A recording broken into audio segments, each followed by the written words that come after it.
wasn't much to look at, just a free frame for me. Well, that was a long time, and no matter how I try, those years, they just flow by like a broken down day.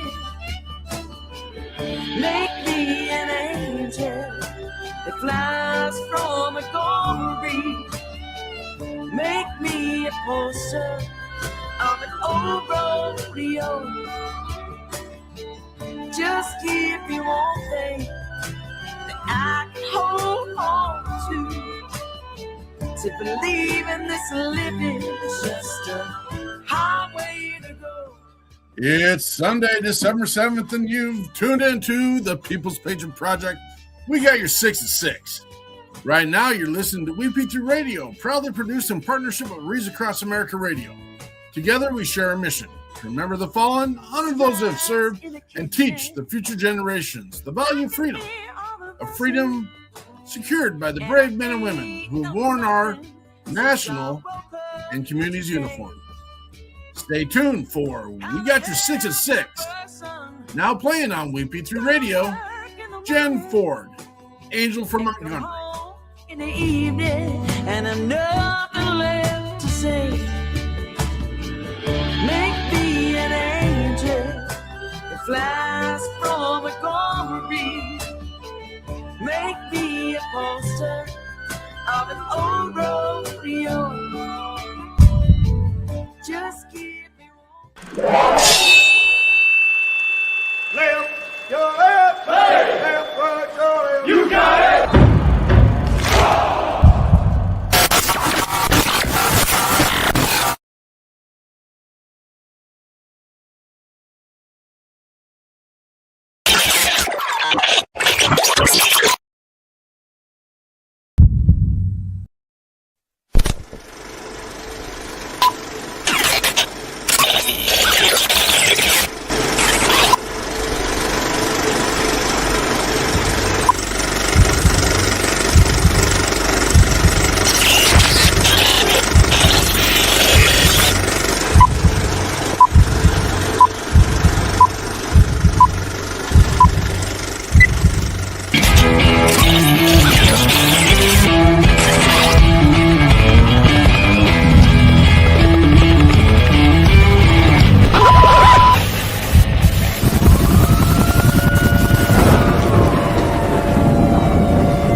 Trucker.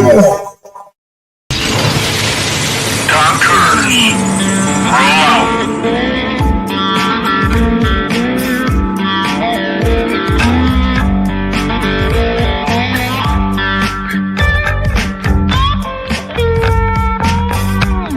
You're watching or listening to We Got Your 6 at 6 Patriot Playtime. We the people, the People's Patriot Project.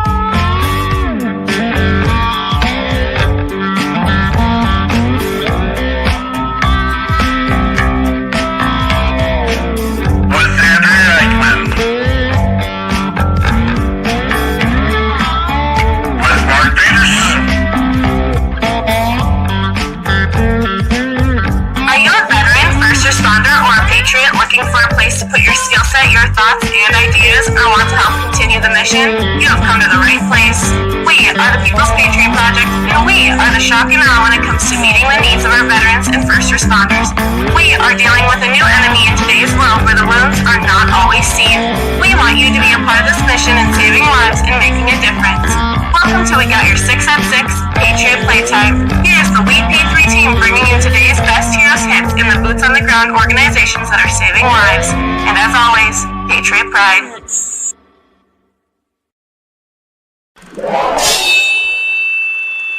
Left, your left, hey. Left, right, your left. You got it. Trucker.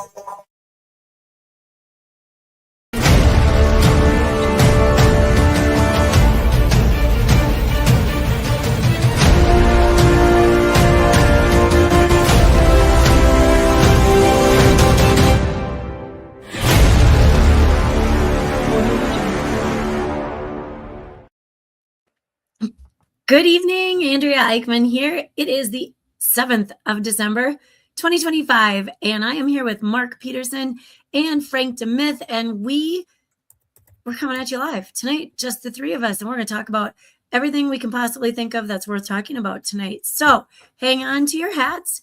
Thank you for being here, of course. We will be thanking our sponsors exceptionally tonight because they are always here for us. I'd like to thank right away Catch 22 with Derek Iozio. This guy, we call him the Godfather. Boom. He's the Godfather for us because he just kind of takes things and runs things, and we appreciate it a ton. He is Catch 22 peer support group, and the reason he's not with us on Sunday evenings is because he's out there with his group supporting. And they have coffee in the mornings, and they have coffee in the afternoons, and they have groups in the after. It's awesome. Just get a hold of Derek at Catch 22 Peer Support if you have any questions, concerns, or don't know what to do with yourself. Next up is Operation Texas Strong with Peggy and Bobby Kretzinger. And you know what? I saw a live story today from Bobby, and he was talking about this new RV that they got, and I didn't catch the beginning or the end. He may have said what number they're on, and I may have missed it, but it doesn't matter. They're probably close to 300, 400. They take these RVs, they fix them up if they need fixing, and then they house homeless veterans. You can donate. Just go find Operation Texas Strong. Talk to Peggy or Bobby. And then we'd like to share the Boho Hobos Hideaway. This is courtesy of Lauren Iozio. This Boho Hobos Hideaway is in Livingston, Texas. You can find it on Airbnb. There's a link in our notes. I don't know what they call that under our show. Comment section. There we go. There's a link for the Airbnb. You can reserve it. Go hang out. Leave a note for Lauren. I'm sure she will be excited to hear that you heard about us. That you heard about her with us on the People's Patriot Project show. We got your 6 at 6. To our sponsors, our guests, our listeners, thank you so much. And before we dive into this week's show, we would like you to take a moment and join us with this amazing version of the Star Spangled Banner with Dave Bray USA singing.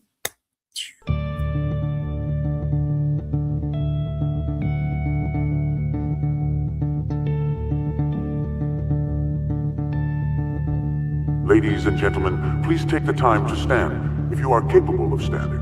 Out of honor and respect, please remove your covers and prepare yourself how you need to show your greatest gratitude for the amazing freedoms and liberties we have achieved under one of the most powerful symbols in the world.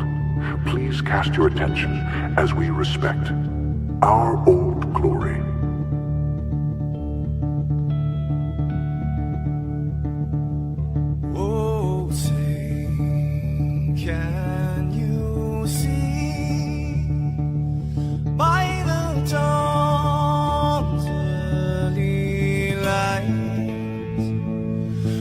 So proudly we hailed at the twilight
Yes, we are the brave.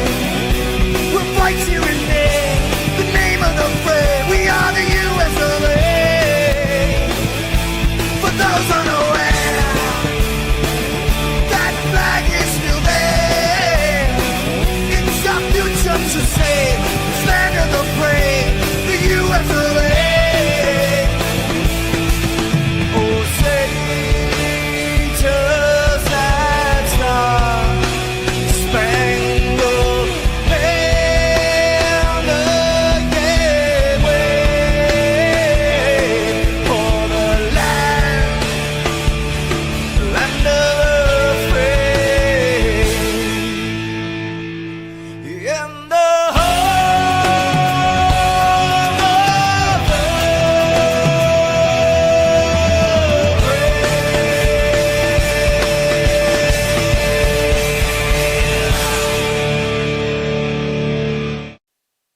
Patriot Pride.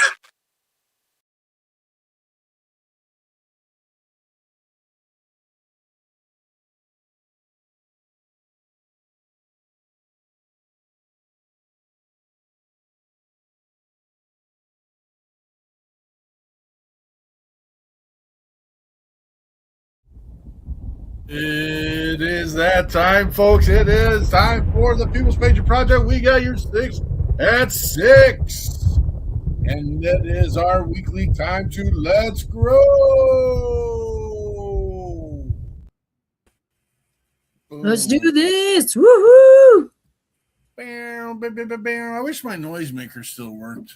Yeah, you gotta figure those things out. Yeah, I'm too busy making promotions for shows. That's what I'm too busy doing. I Love the world. You love the world. thank you. Thank you. I'm just darn happy to be here. Remember, you know,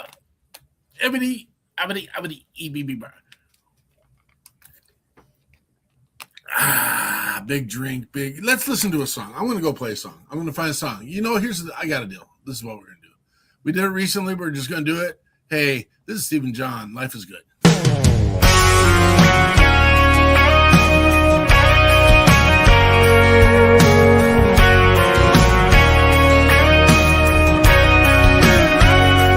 I've got 40 hours of paycheck, the pocket of these jeans. Got these Jensen's cranking George Strait circa 1993. Got the windows down and my arm laid up on the back of this bench seat.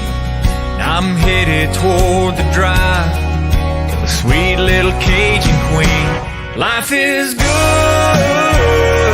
got that sun shining down on me. Life is good, there's nowhere else I'd rather be. Got my troubles in the rear view, Corona in the igloo, nothing's gonna get to me.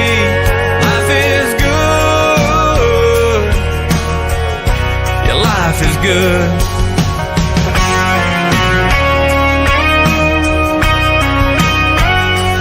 Pull on over to the shoulder, baby, can I have this dance? Truck doors open, she moves closer, persuaded die happy man. Her head on my chest, my hand on her hips, honeysuckle floating on the breeze. Hope these cars flying by don't pay us no mind, cause I don't ever wanna leave. Life is good,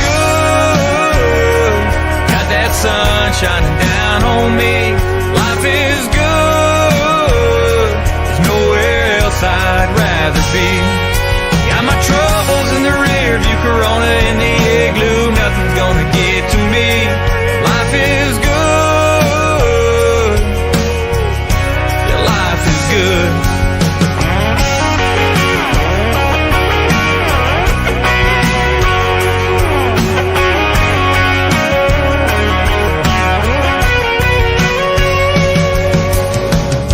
Well, I ain't worried about nothing.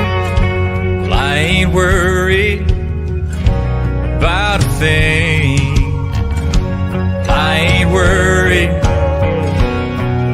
nothing.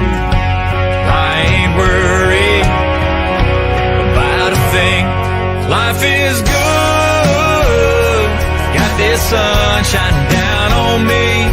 Life is good. There's nowhere else I'd rather be. Got my troubles in the rear view, Corona in the igloo. Nothing's gonna get to me. Life is good. Life is good. Yeah. But life is good.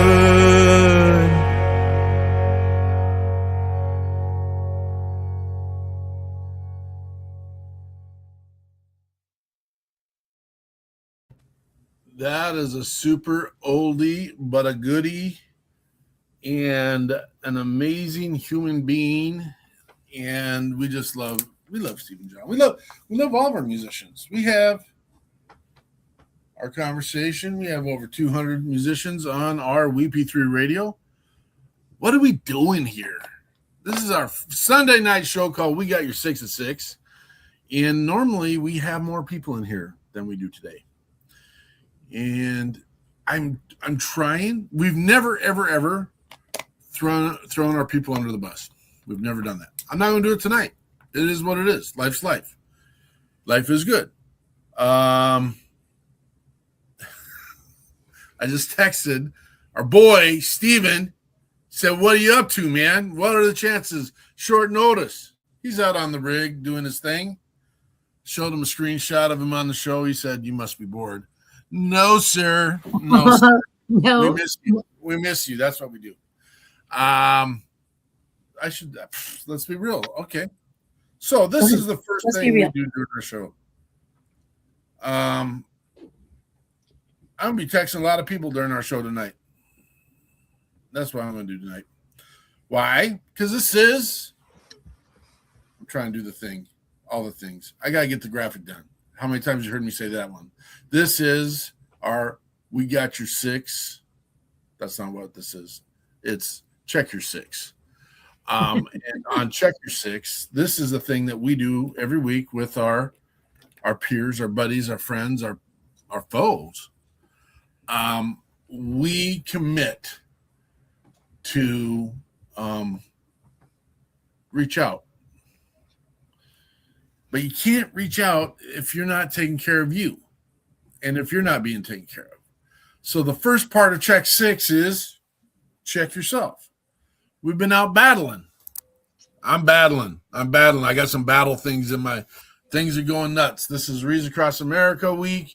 We got stuff rolling. We've asked some people to do some things. They're not following in. We got people who are texting, emailing questions that I would think your typical person would be able to understand and follow through. Told Andrea we need AI to be able to answer your emails right now because some of these things are – here's an example.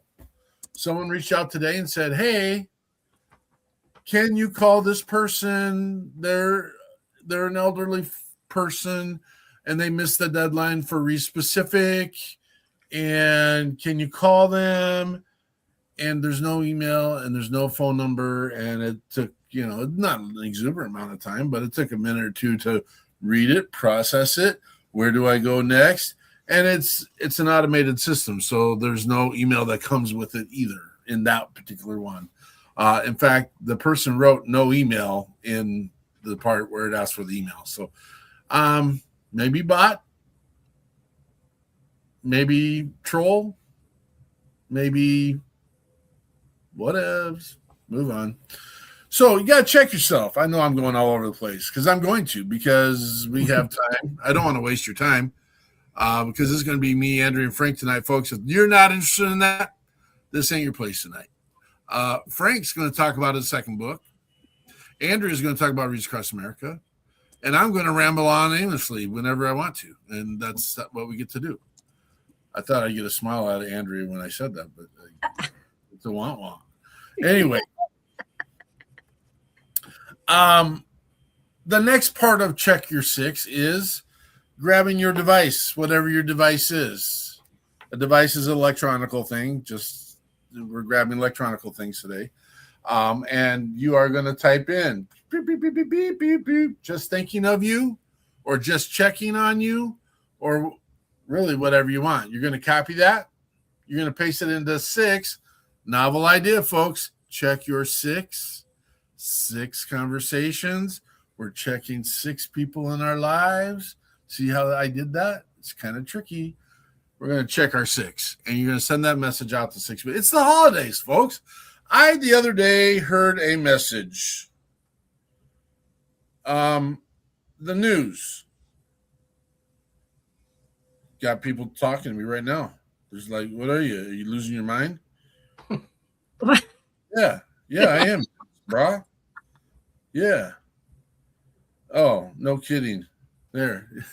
And then, boom. I don't know what. I lost my train of thought. It is what it is. Where did you?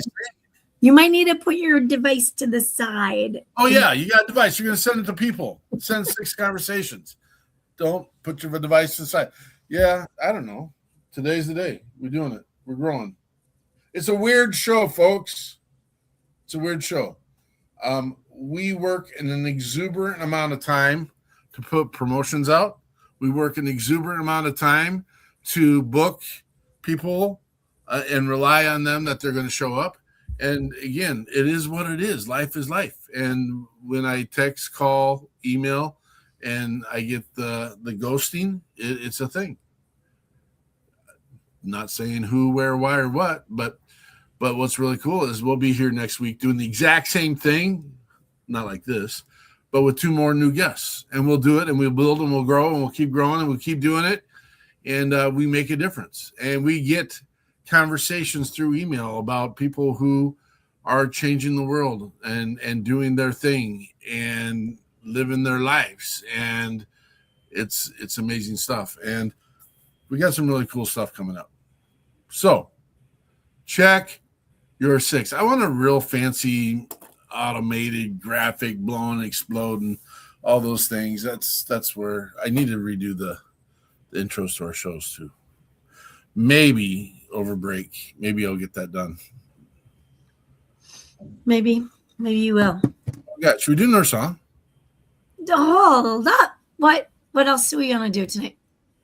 Well, we're gonna talk about Frank's book. We said that. We're gonna talk about Reach Across America. Okay. What song are you thinking? Who's got a good one? I got look in the private chat. Ooh, don't talk like that. Any by that one. Ooh. All right. Okay. Yeah, we can pull that off. Did you guys even notice I changed our studio? No one noticed because we got this amazing technology. I didn't change it. I thought I changed it. That's because it's hard to notice. I am having one of those glitches right now where it won't let me change the studio. Oh, do you need me to go? Maybe. Oh, I don't know. I don't. Is it not letting you do it? Okay, wait. There did it. Oh, but look, it changed our names and everything. Wow. Oh no, I don't know if we can though. Oh, because that one has not been updated, has it? Let's do the one on the bottom though. I think it's Small Towns. I can't remember the Small Town something. Yeah. Which one? The bottom left. Yeah. Small Town Hero.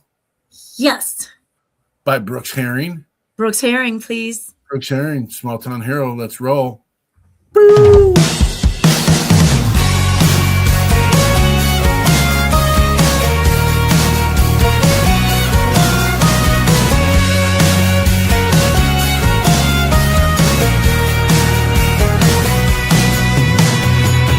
Kickstarter's got his picture from when they once stayed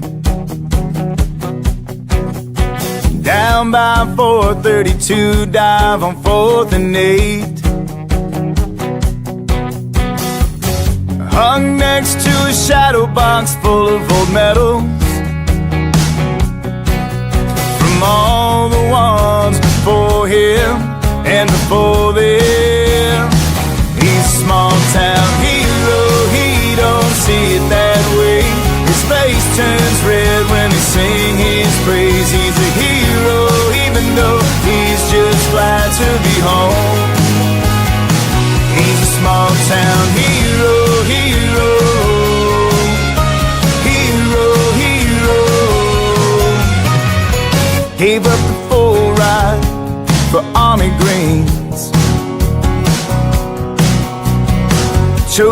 red, white, and blue over any team. He could have gone anywhere, could have done anything, could have had his share of fortune and fame, but he was hell-bent to fight like his daddy did before him. He's a small-town hero, he don't see it that way. His face turns red when they sing his praise. He's a hero even though he's just glad to be home. He's a small-town hero, hero, hero, hero. He's a small-town hero, hero, hero. He's an all-state star and a Purple Heart, the pride of his hometown. He just wanted to do his part, but if you're asking around, he's a small-town hero. He don't see it that way. His face turns red when they sing his praise. He's a hero even though he's just glad to be home. He's a small-town hero, he don't see it that way. His face turns red when they sing his praise. He's a hero even though he's just glad to be home. Yeah, he's a small-town hero.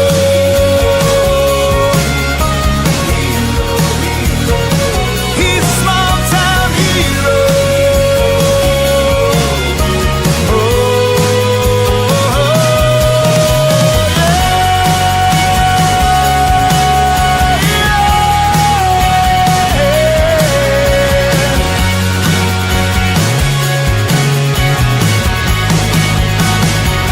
To the small town heroes.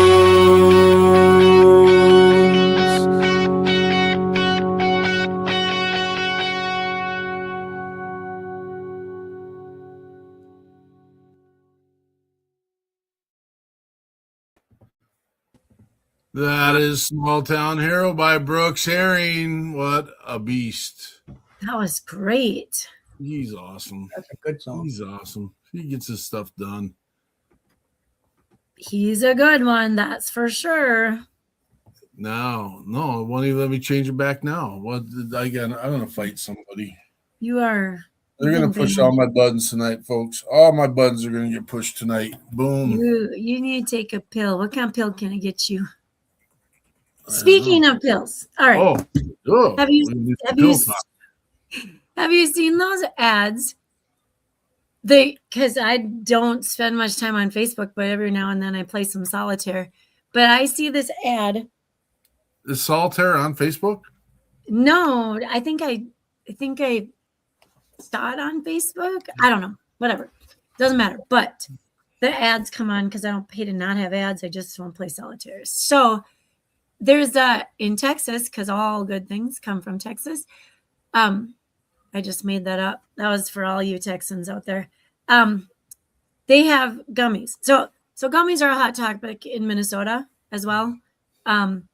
Texas has the best gummies ever. They're good that you have to cut this little gummy into 16ths and eat 1/16 of it. Yeah, I cut it in half, and then I cut it in half again, and then I cut it in half again, and then I cut this little half in half again. It's intriguing. Not that I would buy anything off an ad on a solitaire game, but it makes me giggle because I'm like, why don't you just make them smaller if they're so strong? That'd save a lot of people some trouble, especially if you're already feeling good and you want another little good, but you're feeling too good, and then you cut your finger off, and then you just laugh because that's what they do. It's just make you laugh. This is supposed to be a peaceful show. I know, cutting fingers off. Not cutting things off, for Pete's sakes. I got no idea what you guys are talking about. You don't know? I don't know. Gummies. Have you've never indulged in a medicinal item?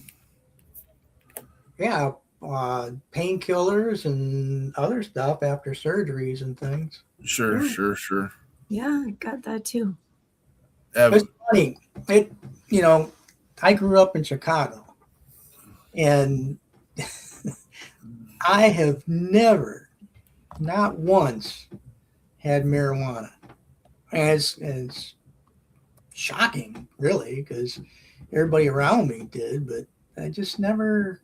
Is that shocking for you? It's shocking for people in general because, I mean, if you grow up in a place where it's everywhere, I don't even know how I didn't. I'm sure, if there's a thing as a contact high and you hear it a lot, I've been in a lot of cars, then I know the smell, but I've never inhaled. You didn't hold your breath while you were sitting in the car? I'm not trying to be a prima donna or anything. It's just odd. It's not for everybody. And that's, I mean, I'll be honest. I have tried to do the little tokey toke. Well, I personally have never gotten anything out of doing the smoke. I've tried. People say, well, you don't inhale, you don't hold it. I'm like, nah, pretty sure I know how to do those things. It's not a hard thing. You know how to hold your breath. Okay, but I can't. It gets in. I get near smoke and I almost die gagging. So I can't. Okay. I can't honestly do it. So that may not be for you as well. But you know what, though? Then I can drive the boat. So it's good. Sure. I like cigars.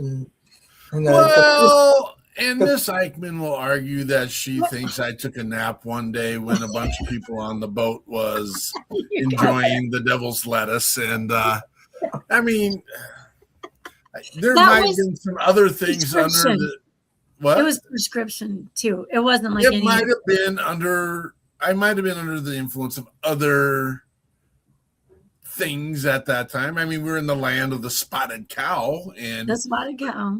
There's no Malort in that area, but at that time, I'm bringing one of those back everywhere. You know the spotted cow, Frank?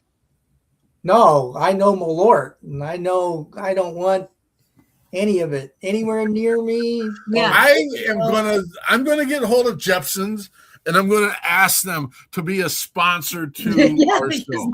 Because nobody else asks, probably.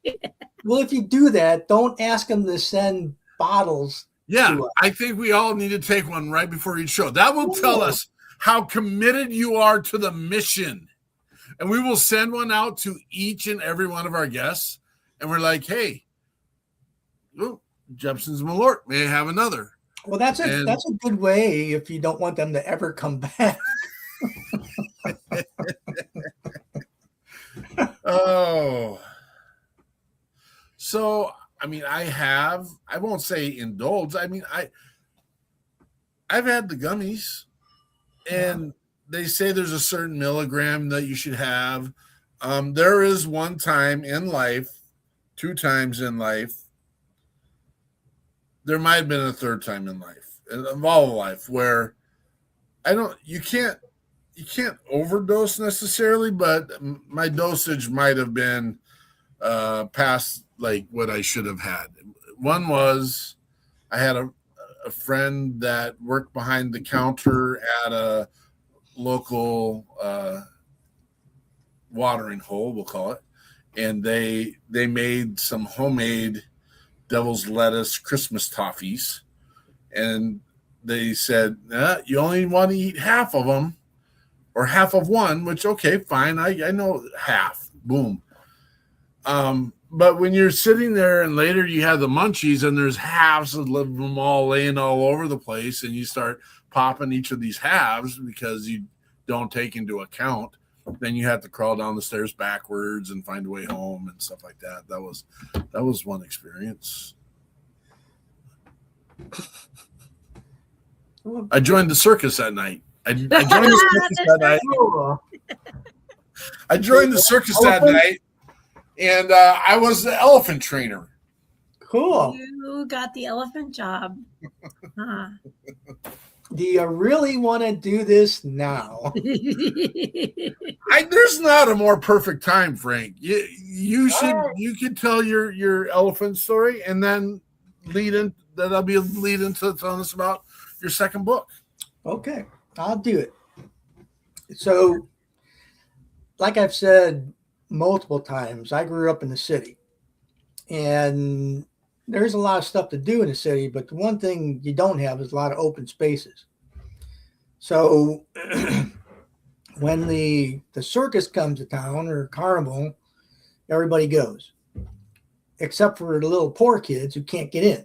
So me and my buddies from the neighborhood, we were hanging out when they were putting up the circus. And one of the people came over and they said, well, are you going to go to the circus? You going to come when we set everything up? And we said, no, we can't afford to buy a ticket. And he said, well, how about if you do some work for me and we'll let you in for free? Well, you know, it wasn't for free because we were working our backside off, but we all said yes. So I was probably 11 or 12 years old, and I didn't start growing until I was in high school. So I was about 4'7", and I was the shortest kid of all of us. And so the job they gave me was to help take care of the elephants. And I was not real enthused about it, but the elephants, even the baby ones, were 10 times my size. And so the first thing they did, they handed me this 4-foot shovel. And it had a end of it that was probably 2 foot by 2 foot, just a guess.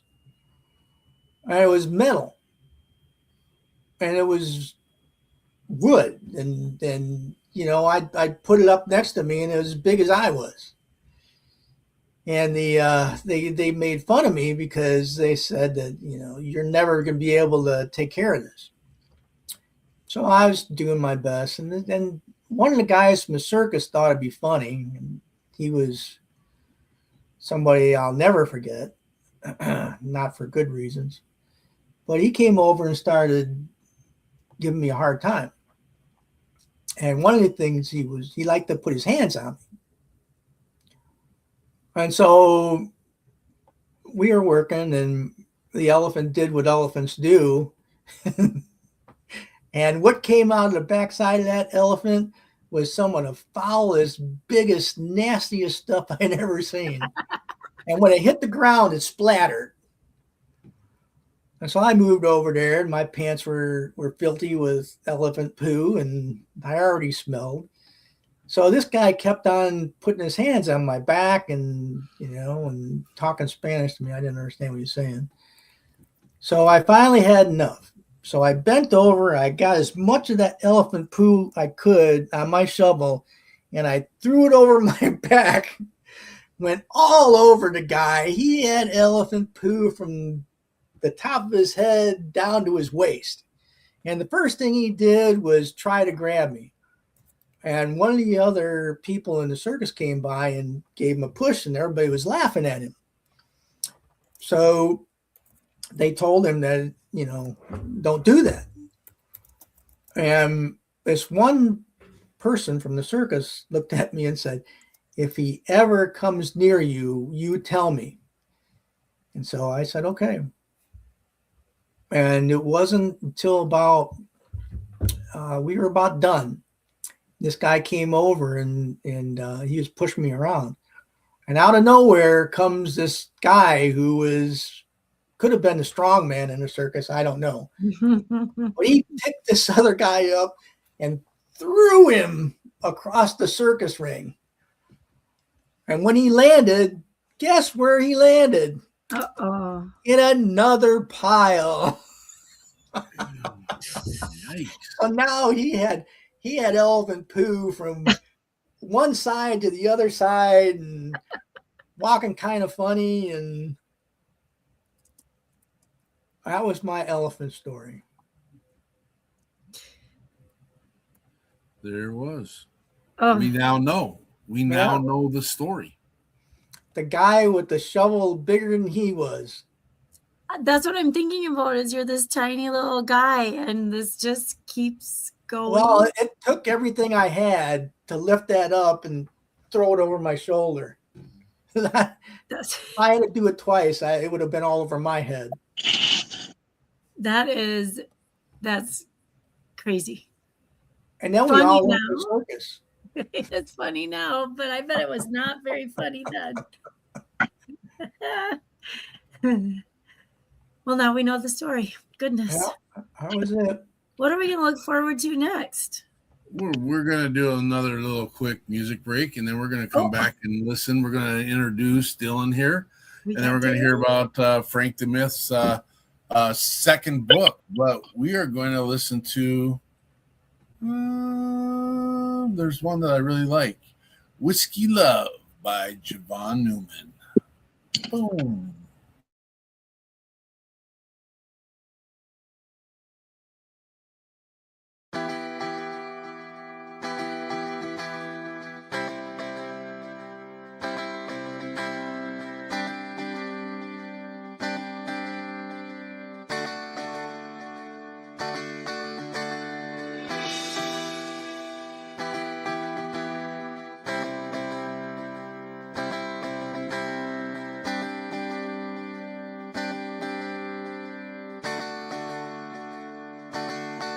Somebody call me a ride, 'cause I ain't sober.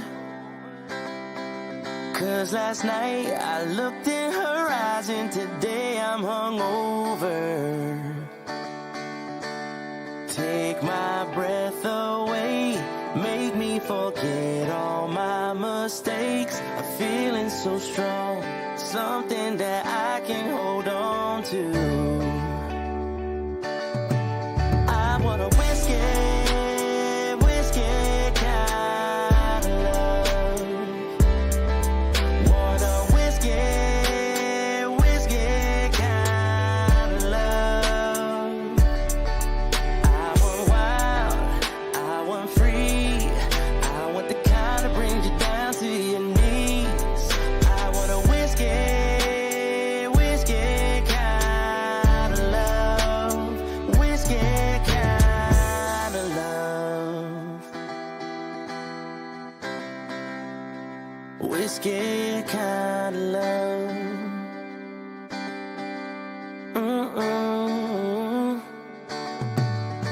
Pour me another round and make it a double. Another shot of Jim Beam or JD, because I love trouble. Oh, she takes my breath away, makes me forget all my mistakes. I'm feeling so strong, something that I can hold on to. Oh yeah, I want a whiskey kind of love. Want a whiskey kind of love. I want wild, I want free. I want the kind that brings you down to your knees. I want a whiskey kind of love. Whiskey kind of love. Bottoms up, I think I'm in love. I can't get enough of your whiskey love. I want a whiskey kind of love. Want a whiskey kind of love.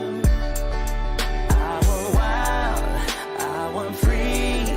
I want the kind that brings you down to your knees. I want a whiskey kind of love. Whiskey kind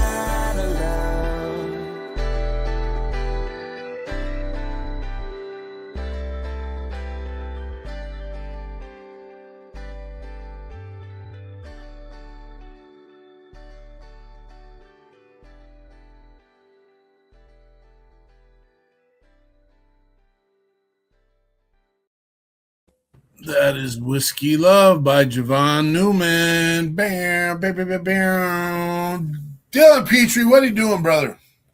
Man, I just got off of work. I was listening to y'all on the way home, the ride home, and I was just like, you know what? Let me see if I can get in on this.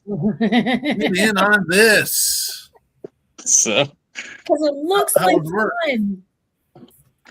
Oh, it was good. I do armed security for a shipyard that has a contract with the government building autonomous boats. So my job is pretty cool. Pays good, and it's veteran owned. So it's always a fun time. Can I get a job? Oh, sure. You want to make $21 an hour? I'll make $21 an hour. I mean, and then like they treat their employees so well over there. Like I've never been to a shipyard to where you can have energy drinks on the actual shipyard, because most companies now they won't let you have energy drinks on the shipyard because people will be falling out from dehydration and whatnot. Really? But they give you like 5 different options. Oh, and yeah.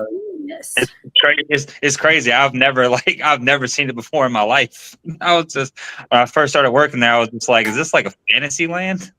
Like this place don't seem real. Yeah, and it's like I said, it's owned by a veteran. I think he was a member of actual SEAL Team 6. Adino something. I can't remember I can't say his last name to save my life. Were you repping the Beacon Network? Oh no, I just changed my shirt because I didn't feel like having put my company shirt on, so I took it off and I went put this on. Nice. Full disclosure. I was just like, you know what? I don't want to put my company out there, You could. I don't want anybody to think, my opinions have anything to do with my company. That's a good call. In today's world, that's a good call. Yeah. So everything I say, it's only on Dylan Petrie. blame that cat for all the stuff that's going to happen. Hey, look, I've been monitoring your situation in Minnesota. I be seeing all kind of stuff go down over there. Okay, wait. We're talking. You must be talking about the snow right now, brother. This is not that. And Frank, I hope this isn't stuff on your news story, but I was looking for our show, and there's a group called Blue Line Heroes, which I am guessing might have to do with the police force. I didn't go look, which normally I would do if I had time. They posted this thing that says South Korea has created a patch. So it's something you put on your gums area, capable of regrowing teeth, potentially eliminating the need for dentures. You already got a tooth there. You got 2 of them. How long have you been using the product, Miss Eichmann? Look at it. They're not pearly white, but they're claws. Hey, No, I might be able to play my saxophone again if I can get that. It'll sound like music instead of a dying goose. It's a weird picture. It looks like it's growing them on the top and on the bottom. I don't know what the heck. Don't think I'm putting these things in my mouth, though. That looks a little... Does that glow in the dark? Yes. You walk around, that's the way it looks. That's real life. There's no AI in that. What are you talking about? Yeah, I'd probably swallow it and have teeth down the back of my throat. Oh, I got to get some desk work done myself pretty soon. What if it goes all the way to the exit and you're going and you got teeth in your butt? Oh. Well, that would be a new meaning to talking out your backside. Oh, now Lord. Get serious, people. Get serious. No, seriously. I didn't even say that word. Are the Vikings going to beat the Cowboys? Yes. When? They're not losing anymore. Next week? I think my coworker is a big Cowboys fan. He was like, they're playing the Vikings, and I was like, just wondering, y'all going to win that one? I wouldn't count on it. I mean, it depends on whose little sister they're going to let be the quarterback next week. So that's. I just want to know where I got to put my money at on FanDuel. I would never put your money on the Vikings right now. Well, you said they won today. I've never taken a bet, in favor of the Cowboys either. So Yeah, that's a tough one. You're gonna have to learn that one on your own, I guess. Great. Tell us about your second book, brother. All right. Well, my second book came out the end of June, and I had to use a different publisher. So things were kind of awkward at first, but it's all good now. It's basically the sequel to the first book because it's part of the Carson series.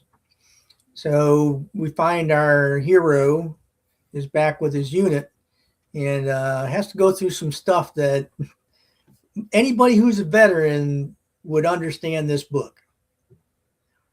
It has all the good stuff in it, like working for a narcissist who thinks he knows every darn thing in the world and doesn't want to listen to anybody.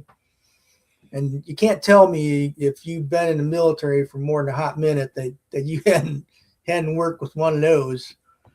And it doesn't end up well for some folks, but he makes it. And the third book, he's heading back home. That's a sharp-dressed dude right there. Yeah. Yeah, that's when I got my award for my first book. This is the first picture I remember of Frank DeMith, this guy. That's my thinking hat. Yeah, we saw that hat a couple weeks ago. Yeah, and for anybody who hadn't looked at the picture before, I'm not wearing it incorrectly. The strap doesn't work anymore, and that's why I got the helmet, because I broke it in Germany. And if you don't know, they can't repair that. So they just gave it to me, and, well, I had to pay for it. Look at that strapping young man. That was my, that might have been my first year at West Point. Wowzers. Again, I grew up on the south side of Chicago, and I enlisted into the Army. Well, that's not me. No. Well, it was after the surgery. Oh, Lordy. But I grew up on the south side of Chicago, and I enlisted in the Army so I could go to college because my parents couldn't afford to send me there because we were a very low middle class income type of family. So I joined the Army. When I was in basic training, they told me, hey, you got to go take a test. So like anybody else in basic training, you don't ask any questions, you go take a test. So I went out there with 10 or 11 other guys, and next week they called us out, and they called out 9 of those 11. They said, you got to go and do some paperwork. Once again, we get in formation, we march down there. And one of the guys had enough gumption to say, hey, where are we going? What's this for? They said, well, you idiots are going to fill out some forms to see if you can go to the military academy. And 3 or 4 of the guys just turned around and went back to the regular training, and the rest of us went down. I had forgotten all about it. And when I was in AIT, they called me down to the commander's office one day, and I'm like, oh crap, what the hell did I do? And it'd been like 8 or 9 weeks into AIT, Advanced Individual Training. And I asked my supervisor on the way down there, I said, Sergeant, have any idea? He said, no, I don't have any idea. He said, you must have done something wrong, though. So we get knock on the door, walk in, hey, Major so-and-so, Specialist DeMith reporting is ordered. He goes, do you have any idea why you're here? I'm like, no, sir. I said, I must have done something wrong, but I have no idea what it is. And he's smiling. He said, well, do you remember filling out paperwork when you were in basic training? I we fill out a lot of paperwork, sir. He said, well, you've been selected to attend the prep school for West Point. I go, oh, okay. I don't have any idea what that is. So he said, Yeah, well, the one bad thing is you have to have your MOS certification before you leave, because you have to be able to go back into the Army if you don't pass and have to come back. So the course I was in was 23 weeks long. And like I said, I was in like week 9 or 10. And I said, sir, there's no way I'm going to finish. He goes, oh, yeah, we'll make sure that you finish. So every stinking day from like 7 in the morning till 8 at night, I was working with people, and on the weekends too. And I finally did enough where they said I could graduate. They had my little ceremony in the commander's office with just me and section sergeant, and sent me on my way. But yeah, that was some good times. But my book, I personally think it's a better book than the first book. And the first book I've won multiple awards with the first book, and this one, the second one's being reviewed for an award right now. And speaking of awards, last week I got an email on LinkedIn, and it said that I was being given an award by the United Nations. And it's like, all right, I get these scam things all the time. It's just, and so I did some checking around, and it's real. And so they're giving me, they call it the Icon of Change Award. And it's like, the only thing I normally change is my drawers and my clothes every day. I mean, what did I? And so evidently they are really interested in my career and my background, and the fact that we developed the interpreter translator program for the Army. And not only did I receive the award, but I'm given a keynote speech for the ceremony. And so this week I'll be working on that and trying to figure out how to send a 5 to 7 minute speech to the Philippines and have it go through. I have no idea what I'm doing. But we'll send something to them. If I have to make a copy of Law and Order and send that over instead, it'll just be good enough. Well, why can't you use this platform and do your speech in here? We can record it and send it. Oh, all right, it works for me. I mean, we could literally do this. Start your speech right now, Frank. 4 days ago. I have no idea what I'm going to say yet. I have no speech yet, brother. we got to give him a minute to get it ready, Peterson. No. A good leader can speak this from the is hip. not something I want to do off the cuff. Off the a freestyle, if you will. Yeah, this could be a good. Just a freestyle. I don't know, be hemming and hawing around and sound like I'm some guy who everybody will think I stole the book because I can't even talk straight. We don't want you to do that. But I appreciate it. If we can figure something out, that'd be great. I had to do the last one through Dropbox. Ugh. Yeah. And that it worked, but man, it was not what I'd generally want to do, but We got this. We got this. We can do this. We can do this. But the good news is I'm working on book 3 now, and my last 2 books have been historical fiction because I'm writing about the program that I helped develop when I was in the Pentagon.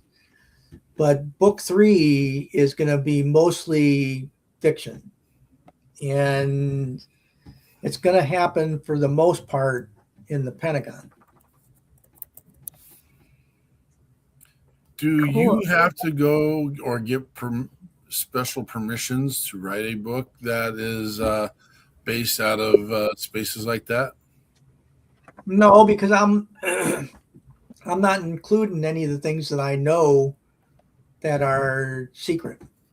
There's a lot of stuff in the Pentagon that you don't want to write about. Sure. But mine is just going to be on the general knowledge stuff. That's just the parts of the Pentagon that are open to the public. You know, you can go on a tour in the Pentagon. Yeah. They do tours a couple times a week, and they have people from the fancy ceremonial unit that do the tours too through the Pentagon. It's kind of neat. If you're ever out that way and you want to do something interesting, see if you can sign up in advance and go on one of those tours. They're very, very informative. And when you go past the chapel that's in honor of the 9/11 crash, I worked about 50 meters from that point. I got there a year after the terrorist attack, but they had just finished reconstructing that part. And it was one of the most eerie things in the world at night. I worked late all the time, but because I lived like a block from the Pentagon when I was there. I was single at that time.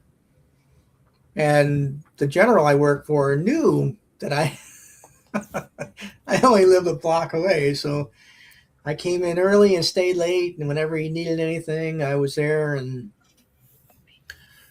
you go down those halls at night, and I swear to God, it was one of the most eerie feelings.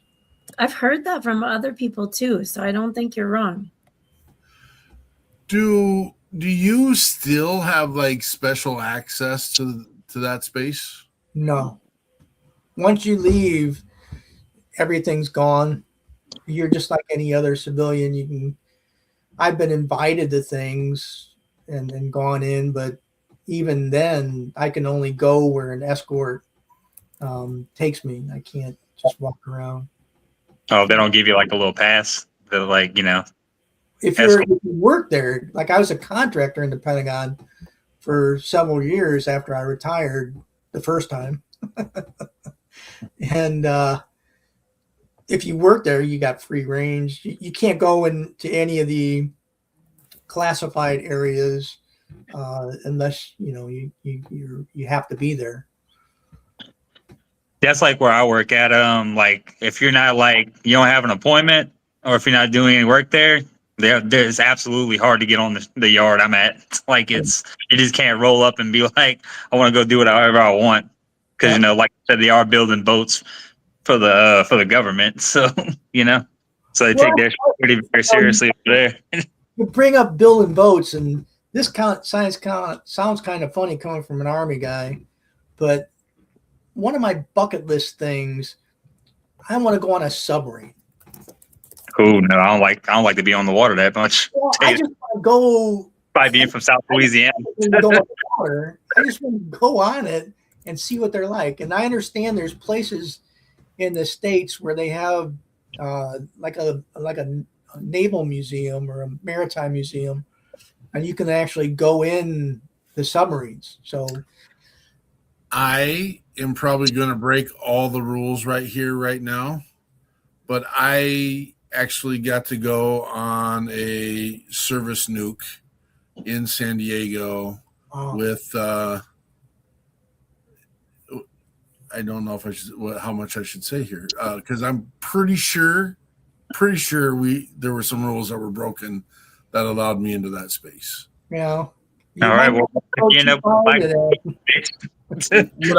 what I do know is, because those guys go out to sea every year for one complete 365-day cycle, and they stay underwater the entire frickin' time.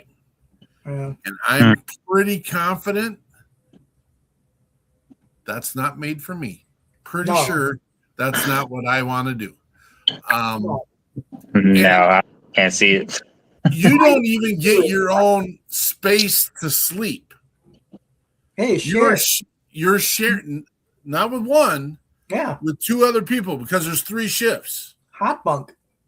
Hot bedding, I like it. Yeah. Hot bedding.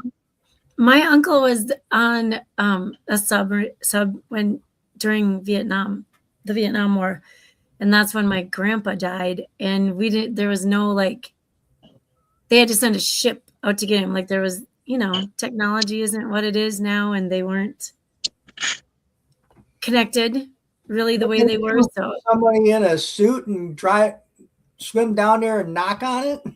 Yeah. Hello. Open up. Hey, we need to talk to someone. Come on. I mean, it took a while. They had to put things off for a bit, but yeah, they had to track him down. Got turned into Aquaman there.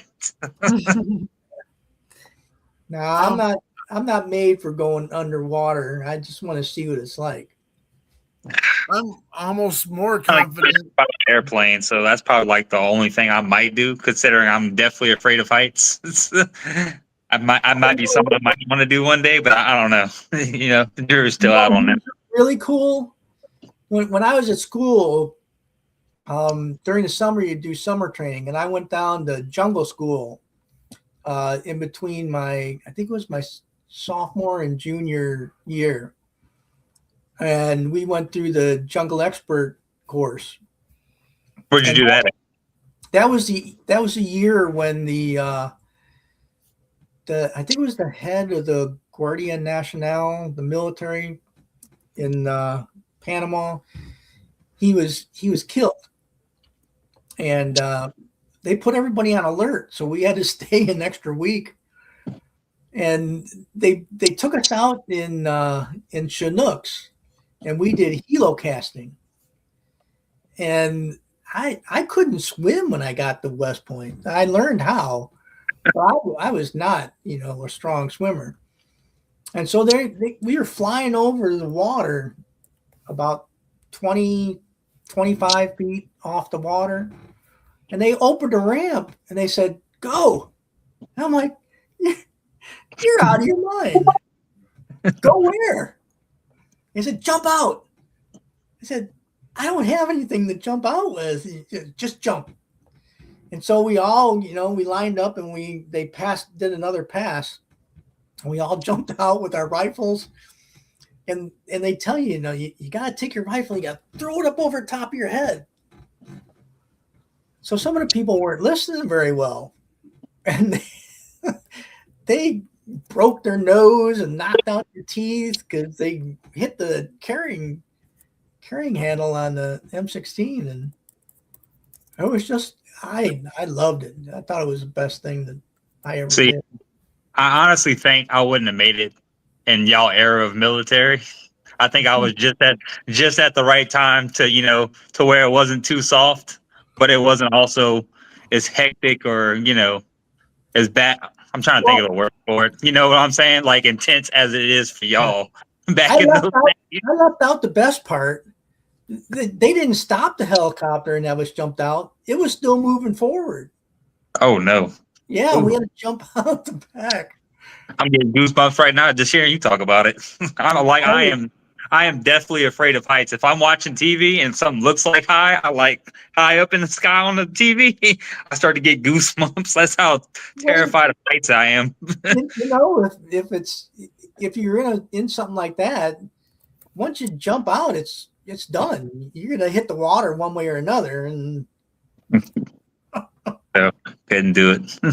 Like I said, I can't do it. Like my squad leader, when I was in the Army, he was a 82nd guy before he went to the National Guard, and I'd just be like, that's crazy. And the funniest thing is, I like hearing this story from the VA.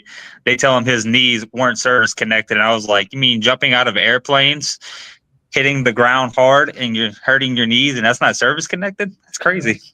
I said, I didn't think you got bad knees just walking around regular. Oh man. One of the funniest things in life, I'll pick his airborne guys.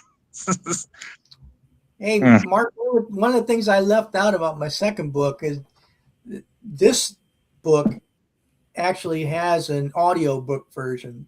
So when I wrote the first book, people were telling me, I'd love to get your book, but I don't read much, and I couldn't afford to do the audio version on the first book. It was just too expensive. And then this second publisher, it was part of the package, and they made an audio version, and it sounded pretty good. It's an AI voice. I made the mistake of not doing it myself, but it's pretty good. I was about to ask that question because I also do not. Yeah. I don't read much. It's just something about reading, Yep. and for some odd reason, like if I read something sometimes, I can read that thing the same time every day, and I'll still forget it the next day until I reread it again. My mind doesn't retain like memory like that. But if I hear somebody talking about it, and for some reason it just gets my attention more, I don't know what it is. I never went to. I don't know if I have a learning disability when it comes to that or not, but Yeah, but maybe you just haven't read anything that you really like yet. Yeah, and I don't know. I'm more into like mafia books and crime books more than I am like military books as it is. I've been trying to read The Art of War for like a year now, and I'm only halfway through. That's a whole class. That's not just a book. That's guys spend months, years focusing on that. It's not a casual read. I also read recovery books too when I try, and it's just the same thing. Like I forget so easily, but for everybody else and you, if you're interested, on my website, there's a link to the audiobook version. What's the website? I'm gonna write that down in my book. FrankTheMythAuthor.com. I made it real easy.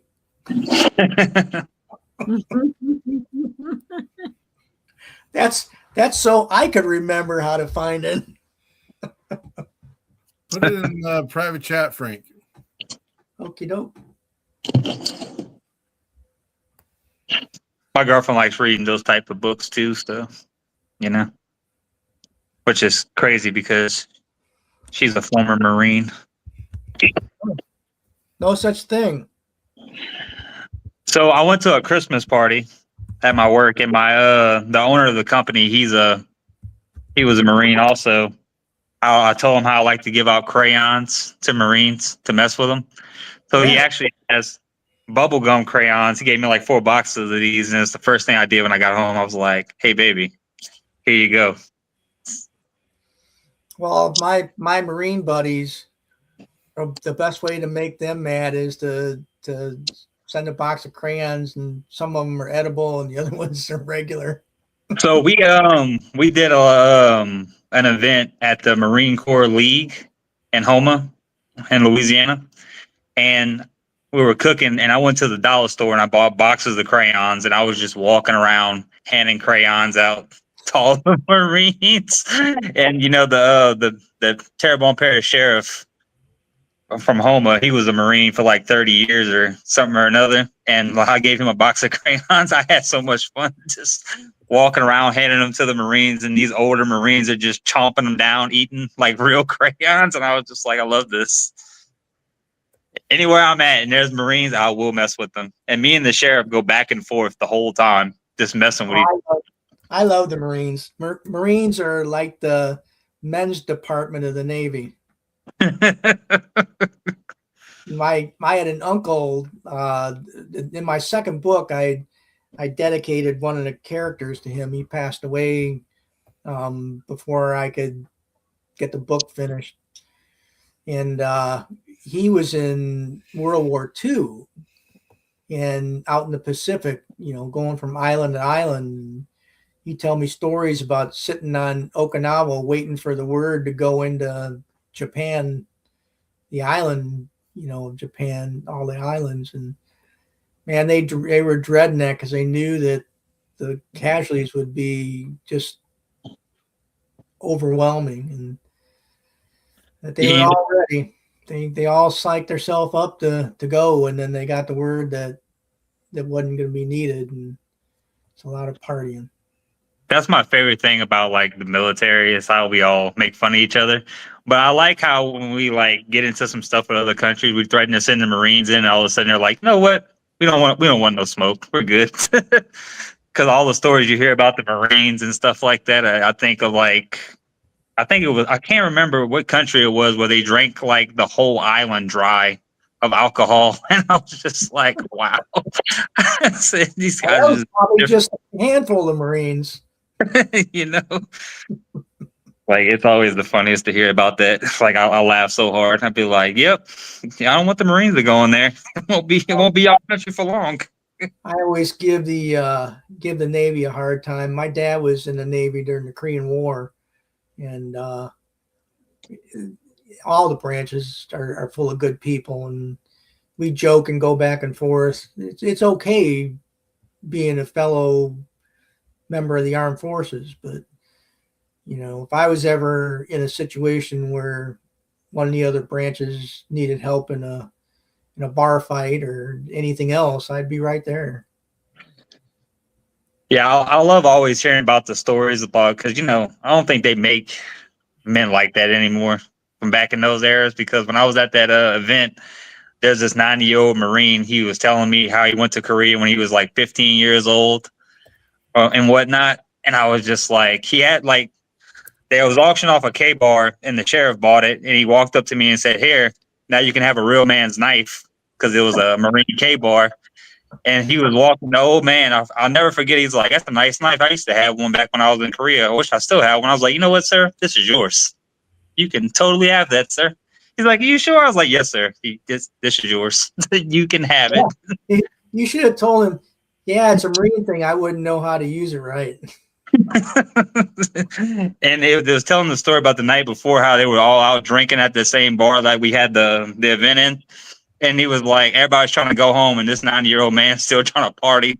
It's like 3 o'clock in the morning, 4 o'clock in the morning. And I was just like, yep, they don't make men like that no more. Well, when I was in Iraq, I had Wi-Fi and everything. So, you know, I actually got to talk to my family members a whole lot, you know, and my girlfriend at the time. So, you know, I kind of had it easy. Not really that much easier, but, you know, I still saw some stuff. But, you know, I don't know if I would have made it back in like the invasion of Iraq or Gulf War, Desert Storm. I don't know. I just don't think I would have made it. It's just, you know, I was born in 92, so just have to say y'all old or anything. You were born when? 92. I got boots that are older than you. I see. I knew that was coming. I see. I knew. I like to mess with everybody because I feel like I'm like the youngest out of almost everybody. Yeah, my God, you weren't even alive for the first Gulf War. Yeah.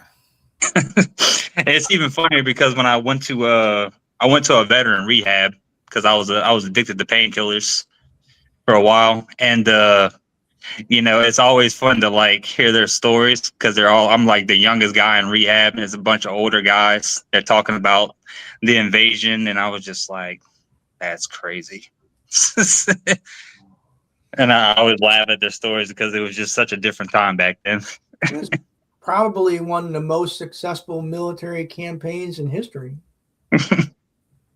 So, but you know, that's a good thing about going to a veteran rehab. You know, we're all military, so I gotta like. I think my rehab experience was so much better because I went to a veteran rehab. Oh yeah. Because I didn't think I would have made it just going to like a facility that I was like, I felt like a prisoner that I was locked down. This place I went to was like summer camp. They had such good programs and everything like that. So I got to be my first rehab. So I would imagine it's easier to work out stuff when you're around folks that have similar experience. Oh, I totally agree. And that's why every time I get a chance to go talk at like a rehab, I usually only go to veteran rehabs. Not that I'm against anybody trying to get sober, you know, but I just feel more like vets need it a little bit more sometimes. Yeah. That's just opinion. You know, it's just how I feel sometimes. I think everybody, if you're addicted to something, you should, you know, just destroying your life, you should try to get a little bit of help. Because I've been sober for almost 15 months now. Yeah, almost. I have an app for it that tells me. When I first rehab, I was like, I said, look, I don't know how long I've been sober. I just said the date. Well, just keep moving forward. Oh yeah, and you know, I have like my girlfriend is like totally 100% with it. Like I don't have no problems in sobriety with my girlfriend. Sometimes I joke with her and be like, you know what, maybe I should pop a Percocet, and she'd be like, how about I beat your ass instead? You know, she's one of those. My girlfriend's part Latina, so you know, I get scared sometimes. I ain't gonna lie to you. Yeah, well, my first two wives were Hispanic. Oh Lord, you're alive. So there is hope. I like it. Yeah, well, I had a couple daughters with my first wife, and I bet you had fun. We couldn't make things work, but the best thing was my two daughters, and my first wife was a good mom to them, and she raised them. I mean, my youngest daughter was only 3 years old when we separated. And my current wife and the woman I wish I had met first, we've been married for 20 years now. It seems like just yesterday. It's just the best thing in the world. And it's always funny because I don't speak fluent Spanish. Like if you're talking to me in Spanish and like I can kind of read context clues into the situation with some words and get the gist of it. But every time she's talking to me in Spanish, I'd be like, Mami, English. I don't know. That's a good thing. When I started dating my first wife, she didn't tell her parents that I understood and could speak a little Spanish. So I'd sit there and listen to them saying things about me, and that's the funniest thing ever. And then one day they said something, and I answered back, and they're like, "You can speak Spanish?" I said, "Oh yeah." And they looked at their daughter and said, "He's been here all this time, and you didn't tell us that he could speak Spanish?" And it is so fun because I have 3 uncles that are all Hispanic, and I grew up around them. I still speak fluent Spanish. I feel so bad sometimes. Oh, sorry, we got a little bit on a little tangent there. Got away from us. Sometimes that's how our show goes.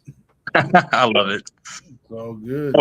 I'm a little bit of a wild card sometimes. You got to watch me.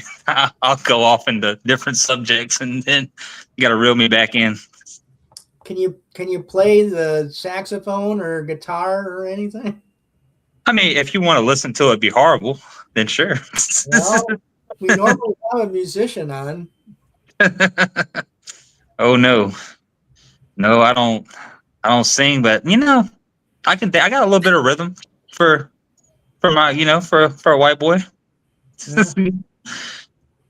My girlfriend's been teaching me how to salsa dance a little bit too. So I used to do 2-step, and I could do that pretty well. I mean, if you put on some Zydeco music, some Cajun music, I'll get down. I love Cajun music. Can you dance to that? Zydeco music? Oh, absolutely. Yeah. It's kind of like line dancing a little bit. Like the salsa? Can you do the salsa? I can a little bit. It's not like, I guess it really just depends on the song, really. I gotta be into it. Like, I think in high school, yeah. In high school, I learned a little dance to La Cucaracha. But it was like a line dance. It was good. You can roll your R's really good. Mm-hmm. My girlfriend gets on me that all the time. My girlfriend has this thing when she says something in Spanish, like, what did you say? Instead of saying it slower and pronunciating it in Spanish, she says it faster. And I'm like, that doesn't help me at all. Mm-hmm. You know? And she's like, you got to roll your R's. Gotta roll those R's. And so that's like, she always makes fun of me because like her dad is a Creole. So he's black Creole and he speaks French. So she speaks French. So she speaks French, Spanish, and English. And like her English is always like a little bit broken sometimes. Like she'll mess up like sayings or she'll mispronunciate something. And I'll just be like, no. And it's always hilarious to make like we go back and forth with each other, just making fun of each other all the time. It's a beautiful thing. I learned from my kids last year, you're gonna get a shoe to the back of the head if you don't watch out. A conchala. Yep. I know that. That's good. Miss Eichmann, you going to share anything about Reads Across America? I'd love to share a thing about Reads Across America. It's happening across the country this Saturday. Is it overwhelming? I want to say it's a little bit overwhelming. At Fort Snelling here in Minnesota, we will have our ceremony at 11 a.m. On the East Coast, I believe most of the ceremonies are at noon. We have ours at 11. The Mountain and Pacific times are at 10 and 9, depending on where they fall and how they move with that. At 9 a.m. So this lady out in San Diego was like, try getting volunteers out here early. Like we're going to be there at probably 7:30 setting up. And so anyway, we're 11 o'clock. So our ceremony is at 11 a.m. at Fort Snelling by the flagpole. And we will let people get their wreaths off the trucks after that and go disperse them. I just had a couple questions today. I sent out this is reality. This is reality. And I did link this show to my Facebook page for Wreaths Across America. The reality is we have about 18,000 wreaths. 3,000 or so of those are grave-specific orders to be placed by family members or volunteers. And that leaves 15,000. Last year, we had almost 6,000 volunteers. That's great. I never, ever, ever want to say that's too many volunteers because we will have tons of wreaths in the future. But if you do the math and you have 15,000 wreaths and 6,000 people, you might be lucky to get 2 per person. So I did say this year we're going to start out the general wreath laying at 1 per person. Took it right off the Arlington Cemetery Wreaths Across America page. That's what they do out there. That's what someone who's been there suggested to me. The hard part and easy part all in one is that they have a wreath for every grave out there. We don't. So we are doing 1 wreath per person. Please don't just set it down at a grave next to the truck. Those will be heavily covered. Spread out, do every other headstone, and take your time. Take your time. Follow the system. You are to stop. You are to say their name, place the wreath, stand back and thank them. And if you were military or are military, please salute them. And then you go to the next one. We also encourage you to read about them. If you have your phones, type their name in so you can go look later and get some history on them. Last year I picked out like 4 older, like World War I and World War II headstones and took pictures. And then and researched the names. And anyway, all kinds of suggestions to do while you're there in case you have to wait for a second or third wreath. And who knows, you guys, it's looking at like 5 degrees. So it's going to be a chilly one, but it will be sunny so far. And we are doing this rain or shine.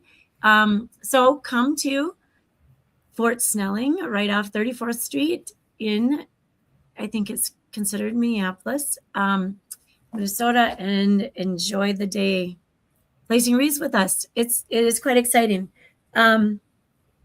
We also, Mark and I don't know much about this. I was reading the email just a little bit ago. It happens tomorrow. We got some information today, like just before the show started. We will be at the Minnesota Capitol building in St. Paul at the Rotunda. And there is a little celebration information being spoken to as far as Reads Across America in Minnesota. Thomas Mortensen. Now, I've met him, had a conversation on the phone with him.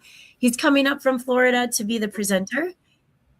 However, I couldn't get a hold of him. I left a couple of messages and haven't heard back from him. So I don't know what he has planned for us. And Peterson and I will be showing up. And you know what? We're pretty good at ad-libbing. So if you have tomorrow at 1:30 free, I think my dad is coming up, the Rotunda at the Capitol building in St. Paul tomorrow. That'll be fun too. I think it'll be a little bit on the news. Probably not so much about Peterson and I, but about the cemetery and the speaker coming tomorrow. So cool things. Oh, if you're from Minnesota, we also have Senator Duckworth, Zach Duckworth. He is still active duty National Guard, Minnesota National Guard. And he was awarded a Bronze Star for a mission, and I forget where. Shoot, you know, in my program here either. And I don't have that information on there. Anyway, overseas, and then he also is a volunteer firefighter in his hometown here in Minnesota. So just a whole history of things that meet with Reach Across America and the People's Patriot Project and our missions. And so those of our Minnesota population that get to come and know him or know who he is, he'll be doing a little speech for us. So that's it. Thank you very much. You said 5 degrees. Did I hear that right? Yes. Yes. 5 degrees. Oh, this one, you said 5 degrees. I was like, oh, God, I caught a chill. That's Fahrenheit. Fahrenheit, not Celsius. That's Fahrenheit, 5 degrees. If we're lucky. Oh, Lord. Hot degrees. Yeah. Phew. That's chilly. Yeah. I don't see how y'all do it. It's starting to get a little bit cold down here, and I'd just be like, oh, Lord, I'd be freezing. I did see that you were 55 today, maybe 55-ish down there today. Yeah, it was 55, but in the morning times, like when I get to work around like almost 5 a.m., it's freezing out there. And, you know, a lot of people can't really see, but I have a mohawk and my sides are shaved off, so my head be cold, so I got to put a beanie on all the time. You'd freeze your little hiney up here. Oh, I definitely would. I don't like cold weather. Hurts my bones. Isn't that like an oxymoron? Sunny and 5 degrees? Yeah. That is called Minnesota's way of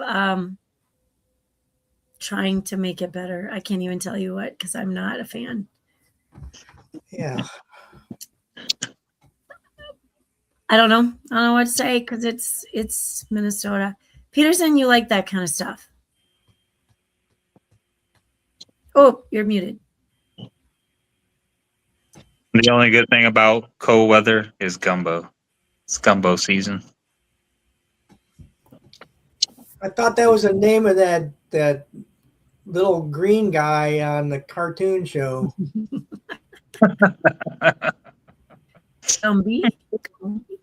Pokey and Gumbo. Yeah. You got me on that one. That was funny. I knew exactly what you were talking about, and I was like, it is definitely gumbo season, and I love gumbo. I really can't eat gumbo when it's hot, because you can, but you just be sweating a lot more. A lot more. Jeremy Daniels, good to see you, brother. There he is. Well, Louisiana's weather is bipolar. Like, it's one day it's sunny, noon it's raining, and then back to sunny again, and then every once a decade we get some snow. Snow? Yeah, it snowed last year. It was, So I got a good opportunity to go out there and take my Facebook pictures because that was the first time in my life that I've ever been in snow in Louisiana. That's craziness. That's I can't remember not one time I've been in Louisiana where it snowed throughout my 33 years of living. So, of course, I got out there and was taking pictures, and I was actually in rehab when it snowed, so everything was shut down for like 4 days because nobody could drive. The staff had to go stay in one of the houses that we had on location. So, it was pretty fun. I made a snowman for the first time in my life. Didn't turn out very good, but it was okay. Good that you did it, though. Oh, yeah. I loved it. I was throwing snowballs at people. Maybe because all the other older guys couldn't run and chase after me. So, I was like, if you were in Chicago, those snowballs would have rocks in them. Oh, yeah. I'd probably have to wear Kevlar down there in Chicago. That ain't gonna help. Careful. Well, guys, I hate to cut y'all short, but I have to go actually cook some food, and I've been up since like 4 o'clock this morning. It takes me like an hour to get to work. So my commute is like. You, brother. Thank y'all for having me. I'll be on here and seeing y'all. I was just in the car on the way back, and I was like, you know what? Let me see if I can hop on this. It was a good idea. Thank you for stopping in. Thank y'all, everybody. All right. Have a good Merry Bye-bye. Christmas days. Thank you. You too. Bye. Peterson, can we have Alrighty. another song? Yeah, well, let's see. Are we ready to just shut her down? Okay, yeah. Real quick, we got our guests from coming up next week. We've got Conrad Weaver, movie director for PTSD 911 movie. He'll be here with us. And we will also have a good one. Michael Allen's coming back to hang out with us for a minute. And it's again, we'll be here every Sunday at 1800 Central Standard Time. We got this. We'll roll. We do have another song. Well, we have a lot of songs actually, but we got a little recommendation of a Billy Ray Wheaton, and so we're gonna play Starting Over. Tomorrow's going to be slicey and dicey. We may see you. Frank's going to come on and at least give it a shot for sure, 100%. I will have my laptop with me, and maybe we'll just load up down there at the state capitol for the state of Minnesota down there. Maybe we'll do it on the rotunda. We'll see. It'll be a little echoey. It'll be a Very little echoey. Very. But maybe we can bring Mr. when we come on and see what he has to say as well. This is Billy Ray Wheaton, Starting Over.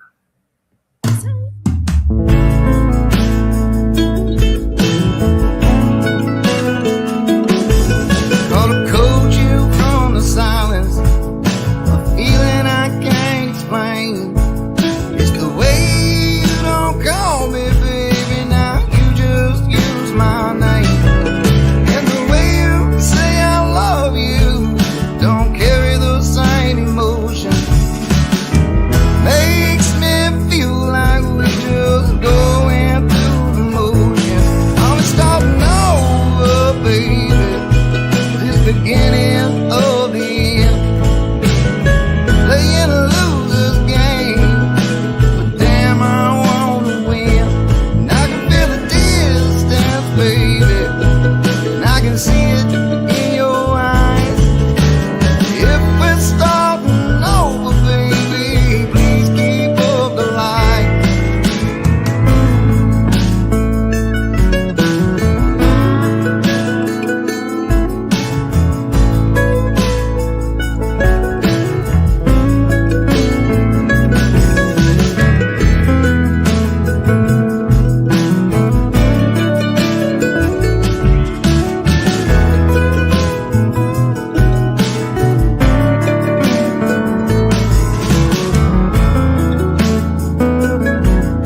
call that done.